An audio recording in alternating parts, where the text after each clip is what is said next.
आज मैंने ग्रीन पहना है और हम जिस ब्रांड के साथ बैठे हैं इसके भी चारों ओर ग्रीनरी है, इतनी ग्रीनरी है तो आज बातें भी बड़ी ग्रीन होने वाली है। नमस्कार, मेरा नाम मानव है, आप देख रहे हैं ब्रांड स्टोरी और आज हमारे साथ हैं Akash Gupta from Zip electric. Sir, स्वागत है आपका। Thank you Manav, thank you. पहले तो इतना ग्रीन ऑफिस बनाने के लिए धन्यवाद।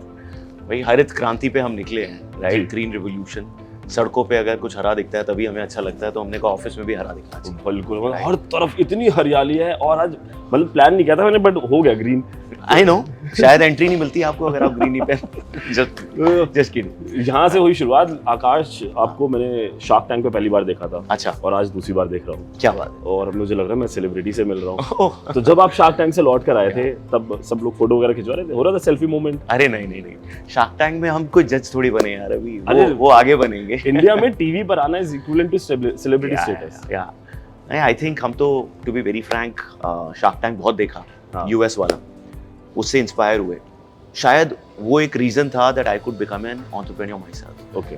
तो शार्क टैंक से सीख के बिजनेस आइडियाज आके जिप इलेक्ट्रिक शुरू किया, और जब वो अपॉर्चुनिटी आई कि हमें शार्क टैंक पे बुलाया जा रहा है, हमने कहा देखी जाएगी, funding, let's go, enjoy the show. तो पहले तो टीवी के बारे में बात करेंगे, हमें मसाला पहले चाहिए। श्योर। पहले बताओ बिहाइंड द सीन सब क्या चलता है शार्क टैंक में? आपको एक और मसाला चाहिए तो ये मेरा सेकंड टीवी शो था। अच्छा। यस। पहला कौन सा था? इससे पहले हम लोग मतलब राशि की journey, who is my wife and my co-founder, उनकी जर्नी एक शो था, बैंड बाजा ब्राइड। ओ हाँ, आपने एक बार शार्क टैंक, और मैंने ये एपिसोड देखा भी है। मैं बैंड, वो पहला एपिसोड था उस पूरे शो का। Correct which was covered. तो हम मतलब टीवी पे उस पे आ चुके हैं, and this was Shark Tank, right? तो I think the atmosphere was very different. जो 40 कैमरास आपको देख रहे हैं, एकदम से म्यूजिक करके आप एंटर करते हो, तो दी ऑरा वाज वेरी डिफरेंट। तो मजा आया उसको करके। लोग कहते हैं स्क्रिप्टेड होता है, ऐसा कुछ होता है? कोई स्क्रिप्ट होती है? ज्यादा नहीं होता। अच्छा। जस्ट प्रेजेंटेशन होती है। हाँ, थोड़ा आपका स्टार्ट में कुछ तो होना चाहिए व्हिच एंटाइसेस द ऑडियंस। तो ये टीवी शो है, it can not be a dull show, but they don't really script it. आपकी पूरी, और जब आप टैंक में घुस जाते हो तो जो क्वेश्चंस होते हैं, जजेस को कुछ नहीं पता कि आपका क्या बिजनेस है, आपको कुछ नहीं पता वो क्या पूछने वाले हैं। It's all random. Okay. Only 5 minutes you might prepare कि हाँ भाई थोड़ा स्टार्ट अच्छा होना चाहिए, माहौल बन जाना चाहिए, उसके बाद देखिए। तो कौन से फेवरेट शार्क थे आपके वहाँ पर? आई थिंक सभी अच्छे हैं, सब एंटरप्रेन्योर्स हैं। आई लव एंटरप्रेन्योर्स, मतलब मेरे को सभी इंटरेस्टिंग लगते हैं। Piyush, I like. मेरे भी फेवरेट पीयूष हैं। Yeah so I love Piyush Bansal. US show में मार्क क्यूबन मुझे बहुत पसंद है। हाँ। तो चलो, शार्क टैंक के बारे में बात होगी, अब जिप इलेक्ट्रिक के बारे में बात करते हैं। शुरुआत कहाँ से हुई, कंपनी करती क्या है, एक ब्रीफ इंट्रोडक्शन हो जाए पूरा। देखिए, कंपनी जो करती थी शुरुआत में, वो आज नहीं करती, राइट? ये मैं बता देता हूँ। किसी को शास्त्रों में स्टार्टअप कल्चर कहा गया है। पिवट कर दो, जहाँ बात ना बन रही हो वहाँ पिवट कर दो और वहाँ से बिजनेस करने की शुरुआत दे दो। तो ये स्ट्रगल होती है जो कि हम बात कर रहे हैं। फाउंडर जिस स्ट्रगल से गो थ्रू करता है, तो स्टार्टिंग में जो हमने बिजनेस बनाया, हमने पूरा बिजनेस एक्सेल में बनाया, राइट? एक रात बैठ के 4-5 रात लगा के कि भाई ऐसा बिजनेस बनाएंगे, ये देखो इतनी राइड्स हो जाएंगी, स्कूटर्स मार्केट में डालेंगे, 10-12 राइडें हो जाएंगी। हमने मेट्रो स्टेशन पे लगा दिए स्कूटर्स। देखा तो रात को नींद नहीं आ रही थी, स्कूटर्स कहाँ जाएंगे रात को पता नहीं था, राइट? तो we were all struggling. Rides हो रही थी 2-3, 3-4, बट उसमें धंधा नहीं बनेगा। तो ये पहले 6-8 महीने में समझ में आ गया था कि जो सोचा है वो नहीं चलेगा, अब क्या करें, राइट? 6-8 महीने में पैसे भी खत्म हुए थे। फिर सोचना शुरू किया कि जो चलेगा वो चलाते हैं, कुछ पिवट करते हैं, कुछ नया।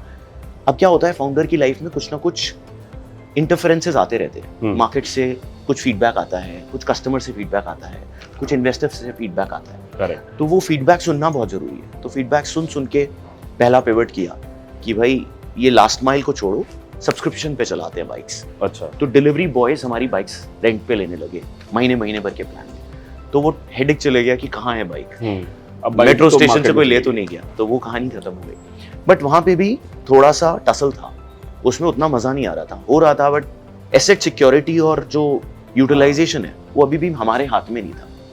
फिर कोविड से जस्ट पहले हमने एक और पिवट किया, डिलीवरी का बिजनेस शुरू किया। अच्छा। और ये भी क्यों? क्योंकि ज़ोमैटो, अमेज़न, बिग बास्केट सब बोलने लगे आप डिलीवरी करो, हमें ईवी पे डिलीवरी चाहिए, जो कोई नहीं कर रहा था। ईवी लोगों को पता ही नहीं था चलता भी है नहीं चलता, सब लोग का एक्सपीरियंस बहुत पुअर था। हमने कहा ट्राई करते हैं, लेट्स पुट अ ड्राइवर। अब ड्राइवर आपका होगा तो बाइक चलेगी, आपको पता भी है कितनी चला रहा है कितनी नहीं चला रहा है। Now the range are in your control. तो जब वो कंट्रोल हमारे हाथ में आया, हमने शुरू किया, और बस उसको देखते देखते कोविड के समय हमारी करीब 300 बाइक्स थी, आज कुछ 16,000 बाइक्स लगा दी है मार्केट में। तो बस धीरे धीरे चल रहे हैं। तो अब आप लोग लास्ट माइल डिलीवरी की तरफ आगे बढ़ गए। We are the last mile delivery. partners, which is all electric. अच्छा, जो बिजनेसेस हैं वो Yes. अगर हमें देख रहे हैं तो Yes. किस तरह से आप काम करते हैं उनको थोड़ा सा समझा सकते हैं? देखिए, अगर आप कोई भी बिजनेस है, हाँ, आपका काम है कस्टमर लाना, करेक्ट, आपका काम है उससे उसका सामान रखना जो उसको चाहिए, हाँ, right? That's your core business. चाहे वो जोमेटो हो, चाहे बिग बास्केट हो, चाहे वो फ्लिपकार्ट हो या Amazon हो, right? They have a platform where customers come and there is a seller. Logistics जो है, लास्ट माइल डिलीवरी, वो उनका कोर नहीं है, राइट?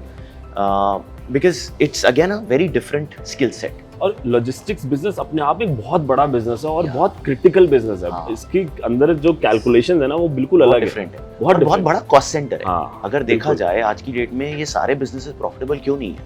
क्योंकि Right. लॉजिस्टिक्स इनको बर्न करना Burn पड़ता है. They need to burn money to get that driver to come and deliver for them, Right. Right? तो हमने यही प्रॉब्लम समझी कि क्या हम इस पाई को हम ओन कर सकते हैं और इस तरह से ओन करें कि हम भी पैसा बना सकें. हाँ, अब पैसा कहाँ बन सकता है? इलेक्ट्रिक में. क्यों? हाँ. क्योंकि ईवी की रनिंग कॉस्ट पेट्रोल से बहुत लो है. ₹2.5 वर्सेस 25 पैसे पर किलोमीटर. मेंटेनेंस नहीं है. Yes, but I won't say कि ईवी बहुत लो कॉस्ट है. जो एक्विजिशन कॉस्ट है, व्हीकल खरीदने हाँ. की कॉस्ट ज्यादा है. फाइनेंसिंग आसानी से अवेलेबल नहीं है. ड्राइवर्स को कुछ आता नहीं है कि कैसे चलाएं, कहाँ चार्ज करें, राइट? प्लस अगर वो बाइक बीच में स्टक है, क्यों, और उसको कैसे आप फिर से ठीक कर सकते हैं. तो बहुत सारे एलिमेंट्स हैं जो किसी को नहीं पता. हमने कहा ये अगर एलिमेंट्स हम धीरे धीरे एक एक करके सॉल्व करते जाएंगे तो शायद एक प्लेटफॉर्म बन जाएगा जो कि ईवी लेड प्लेटफॉर्म होगा. बिल्कुल. और यही हम करते गए, कस्टमर्स को कॉन्फिडेंस देते गए. आज की डेट में अगर 16,000 ड्राइवर्स महीने की 35 लाख डिलीवरीज कर रहे हैं, right, in the country, right, in only a few markets. हाँ. तो हमें लगता है कि ये अगर डिस्रप्शन हम करते रहें, हर किलोमीटर में हम करीब 75 ग्राम कार्बन सेव कर रहे हैं. Okay. Every kilometre that an EV rides, हम एक पेट्रोल बाइक रिप्लेस कर रहे हैं. हाँ, and we are saving the green. तो ये ग्रीन बस इसीलिए है, इसीलिए. Saving the climate. तो इसी पे मेरा अगला सवाल भी था Sure. आपसे कि और कैसे आपको लग रहा है कि अभी हर तरफ ना बात हो रही है CO2 एमिशन कम करो, CO2 एमिशन कम करो. हाल ही में मैं देखा था एक ऑटो ब्रांड वो CBG लेकर आने की तैयारी कर रहे हैं, sure. Compressed biogas cars. Wow. तो आपका भी जो प्लान है वो CO2 को लेकर क्या है आगे? CO2 एमिशन को कंट्रोल करने को लेकर जिप इलेक्ट्रिक की क्या प्लानिंग है फ्यूचर Sure. में? सो टू बी वेरी फ्रैंक, थोड़ा सा स्टेप बैक लूंगा. जब ये बिजनेस शुरू किया था तो उससे पहले मैं भी एक नौकरी करता था, right? हाँ. तो and I always wanted to build a business. तो एक मन में वो कीड़ा था कि बिजनेस करना है. और आपका तो नाम आकाश गुप्ता है, आप नहीं करेंगे तो कौन? मेरा नाम भी मानव गुप्ता है. हाँ, नाइस. हम लोग बिजनेस नहीं करेंगे तो कौन करेगा? बनिए लोग का वो खून है, राइट? तो बस वो था कि हाँ बिजनेस करना है. हाँ, अब बिजनेस क्या करना है, राइट? तो वो बिजनेस ऐसा होना चाहिए जो आप चाहे सक्सेसफुल हो या अनसक्सेसफुल, आपने कुछ इम्पैक्ट क्रिएट किया. हाँ, आप जब रात को मेहनत करके सोने जा रहे हो तो आपको कुछ अच्छा फील हो रहा है, right? Correct. That is the larger impact. तो व्हेन आई स्टार्टेड लुकिंग कि भाई क्या बिजनेस करना है, तो समझ में आया कि इलेक्ट्रिक मोबिलिटी से बहुत सारी चीजें सॉल्व होंगी. एक तो पोल्यूशन कम होगा, राइट? एक क्लाइमेट चेंज का जो प्रॉब्लम है उसको हम कहीं ना कहीं एड्रेस करेंगे. एक जो ह्यूमन एंगल है हमारे बिजनेस में, क्योंकि हम इतने सारे 15,000 लोगों के घर में हम एक तरह से चूल्हा जला रहे हैं, राइट? उनको अर्निंग्स दे रहे हैं. तो ये सारी चीजें करके एक फीलिंग ये आती है कि हाँ जो भी कर रहे हैं एक इम्पैक्ट हो रहा है, राइट? नेशन इम्पैक्ट हो रहा है. हमारे प्रधानमंत्री प्लस जो हमारे देश की पॉलिसी है, it's very EV friendly today. Fame incentive government ने लेके आए हैं. कुछ स्टेट्स में पॉलिसी बन गई है कि लॉजिस्टिक्स 100% इलेक्ट्रिक होना चाहिए, करेक्ट, राइट? हर कंपनी जो हमारा कस्टमर है उनका एक ईवी एजेंडा है, ESG को लेके, जो एनवायरनमेंट सोशल गवर्नेंस को लेके ESG का बहुत बड़ा नाम है. उसको हम बहुत तरह से सपोर्ट करते हैं. तो इसको लेके हमने कहा कि ये बिजनेस, हम पोल्यूशन कम कर रहे हैं क्योंकि हम पेट्रोल बाइक को रिप्लेस कर रहे हैं, हालांकि टेल पाइप एमिशन कम कर रहे हैं, टू बी वेरी फ्रैंक. और गवर्नमेंट का प्लान है रिन्यूएबल्स पे जाने का. जो हमारी इलेक्ट्रिसिटी अभी 40% शायद रिन्यूएबल्स पे आ गई है, बाकी 60% अभी भी कोल और उससे आता है. बट फ्यूचर है. At least we are doing our part, is what we are very confident about. हमें ईवी चलाना आता है, हमें ड्राइवर को एजुकेट करना आता है, और हमें हमारे कस्टमर के सारे ऑर्डर्स टाइम से डिलीवर करना आता है through technology which is at the core. देखिए, जनता इलेक्ट्रिक खरीदना चाहती है, ईवी पर स्विच भी करना चाहती है. ये थोड़ा सा मतलब आपकी लीग से थोड़ा साइड में होके, but because you are the part of the industry. Yes.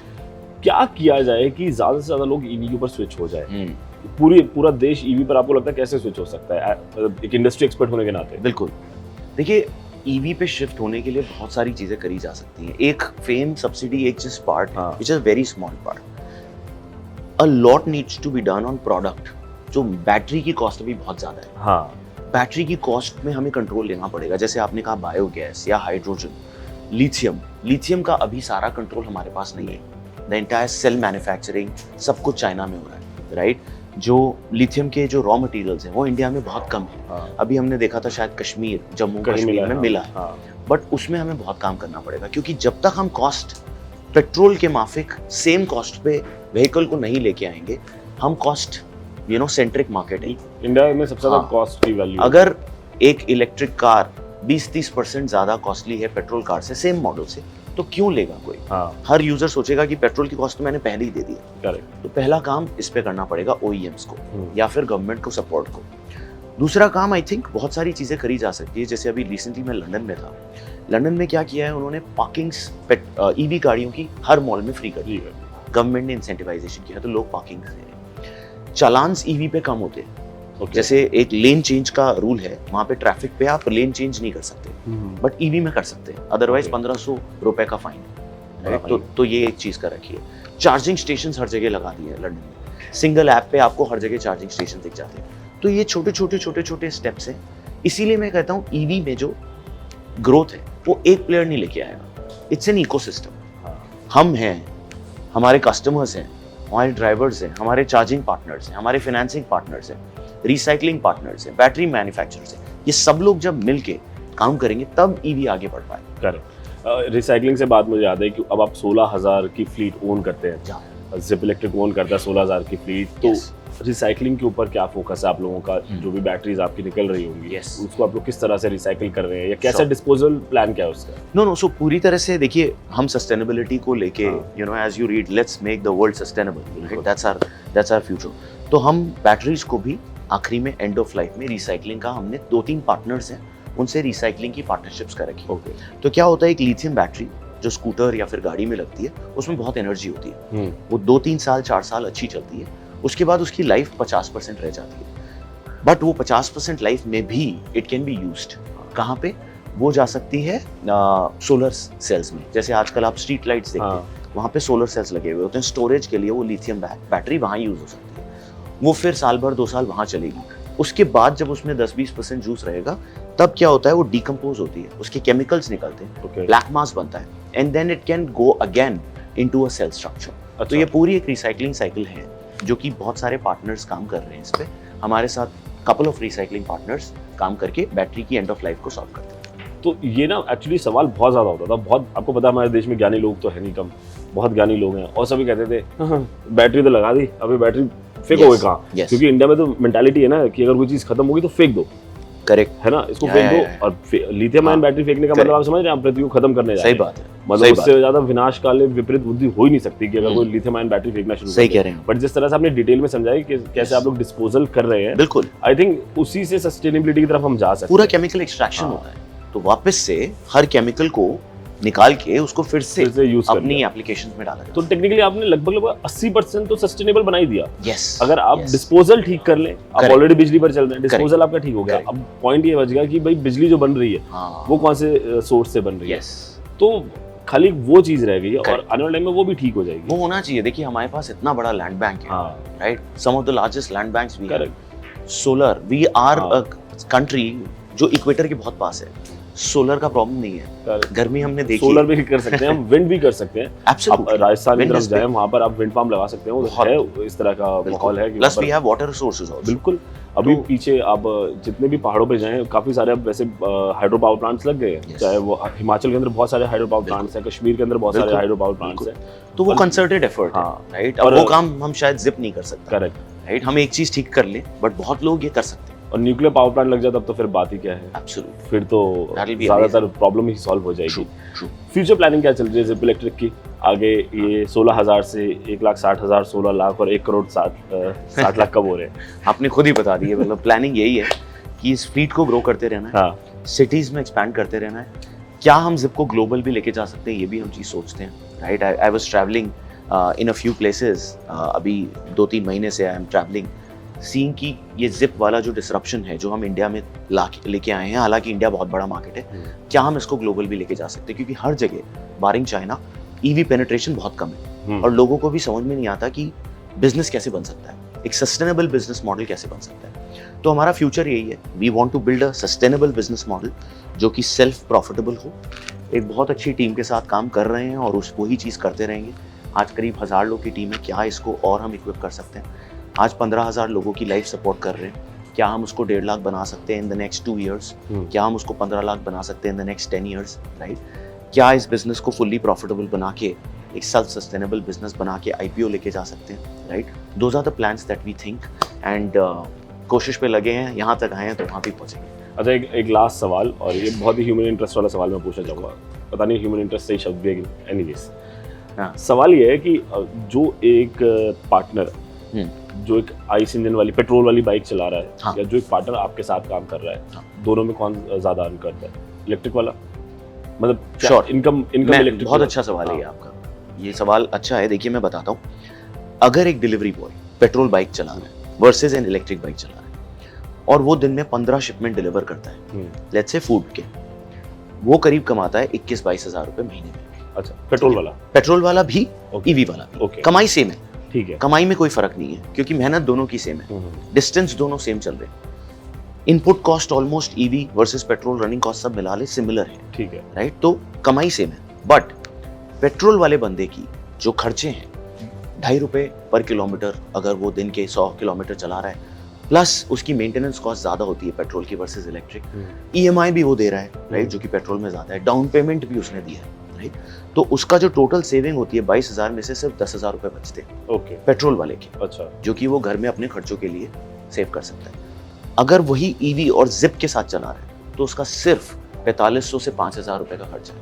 अच्छा, 22,000 में he is now saving about 16-17,000 rupees versus saving only 10,000। और करीब 50-60% ज्यादा सेविंग है जिप में काम करने से। ओके, ये एक बड़ा बेनिफिट हो जाता है जब आप एक इलेक्ट्रिक स्टार्टअप के साथ, इलेक्ट्रिक कंपनी के साथ काम करते हैं, जहाँ पे आप एक EV 2 व्हीलर चला के डिलीवरी कर रहे हैं। और एक और चीज, जो कंपनीज हैं, जो बिजनेसेस हमारे साथ काम कर रहे हैं जैसे जोमेटो और बिग बास्केट, उनके लिए भी ये सेविंग है, क्योंकि जो हम सप्लाई देते हैं वो बहुत अलग होती है। हम उन तरह के डिलीवरी एग्जीक्यूटिव्स को पायलट बनाते हैं जिन्होंने शायद पहले कभी किया नहीं काम। तो जो पूल है हमारा बहुत बड़ा है। एक डिलीवरी बॉय होता है जिसकी खुद की पेट्रोल बाइक होती है, राइट? तो उसकी सप्लाई कम होती है, वो कुछ ही लोग हैं, बट हम पूल बड़ा कर देते हैं। किसी को भी बाइक चलानी आती है बट पैसे नहीं है, जिप में काम करो और डिलीवरी करो, राइट? तो जो इनपुट कॉस्ट है फॉर दोज कंपनीज वो भी 20% कम हो जाता है। और उन कंपनीज के लिए तो इनपुट कॉस्ट बहुत ज्यादा होगी। फॉर एग्जांपल जोमेटो को अगर 16,000 की फ्लीट बनानी है, उसके लिए सरदर्दी है। एब्सोल्युटली, उसको इसके लिए एक अलग डिपार्टमेंट क्रिएट करना पड़ेगा। एब्सोल्युटली, इतनी सारी इन्वेस्टमेंट करनी पड़ेगी, फिर उसकी वो मेंटेनेंस करेंगे और अपनी ही डिलीवरी कर सकते हैं, उसके बाहर तो डिलीवरी नहीं कर सकते। आपके पास बेनिफिट है कि आप मल्टीपल डिलीवरी कर सकते हैं, किसी भी ब्रांड के लिए डिलीवरी कर सकते हैं। तो वहाँ पर उनको जो एक चीज के 10 रुपए दे रहे थे वो आपको शायद 1 ही रुपए देना होगा। बिल्कुल, तो हम टेक्नोलॉजी से उसको यूटिलाइजेशन बढ़ा सकते हैं एक बाइक का और एक्चुअली उनकी कॉस्ट कम कर सकते हैं। Well, thank you so much Akash, और बहुत मजा आया आपको। Thanks Manav, thank you so much, great question. मेरे लिए कोई ओपनिंग हो तो बताना, मैं भी ऐसा हरा काम करना चाहूँगा। We are always open for more jobs. ऐसे ही मैं हर जगह अपना CV अपडेटेड लेके जाता हूँ। थैंक यू सो मच, और बहुत मजा आया ब्रांड स्टोरी के इस एपिसोड में हमारे साथ जुड़ने के लिए, and all the best for zip electric.